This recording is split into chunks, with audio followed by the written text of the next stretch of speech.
При мен има една жена, която се нуждае от помощта ми. Но сега нека тя да разкаже какъв е всъщност нейният проблем. Вследствие на травма имам проблем с шията, с врата. Ограничават ми се движенията на главата. Трудно повдигам лявата ръка, а с дясната ръка просто изтървам предмети. А сега да тестваме какво е състоянието на ръцете в момента с приложена кинезиология. Стисни ръката здраво, много здраво стискай. Така, без да упражнявам силен натиск, ръката сама пада надолу. Я да видим другата ръка. Здраво стискаш, здраво да мога да... Нека да поработим за тази ръка, която не може да се вдига. Докъде можеш да я вдигнеш? До тук. Нека да покажа как ще работи. Това е енергиен масаж, който обикновено ползвам, когато работя лечебен масаж за възстановяване.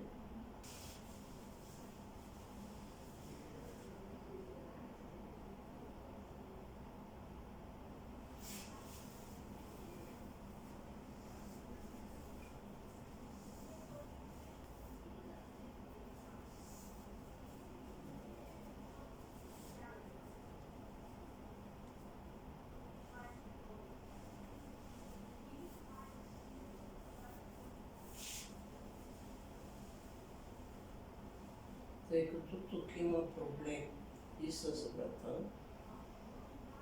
Да, забравих да кажа, че на C5 има херния. Работим и тук.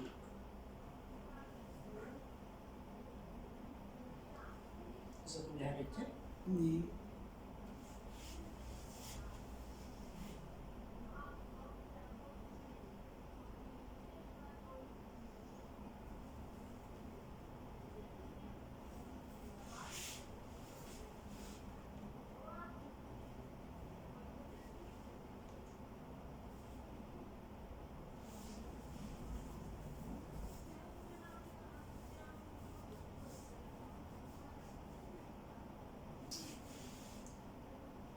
Това, което ще направя в момента с 1-2 минути работа, няма да я излекува напълно, ще й помогне, но при определена програма за цял месец в работа, тя ще се почувства много по-добре и свободно ще си движи ръцете. Кръста ще я боли по-малко и главата ще се движи с по-голям диапазон. Няма да има това ограничаващо движение. Пробваме какво се случи в момента. Стискай здраво. Стискай здраво си. Така. Добре. Браво. Вдигни ръката.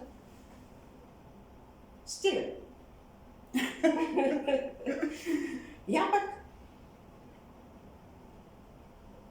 Ако имате подобни проблеми, заповядайте в кабинета, ще направим лична консултация, ще видим в какво състояние сте и до каква степен мога да ви помогна.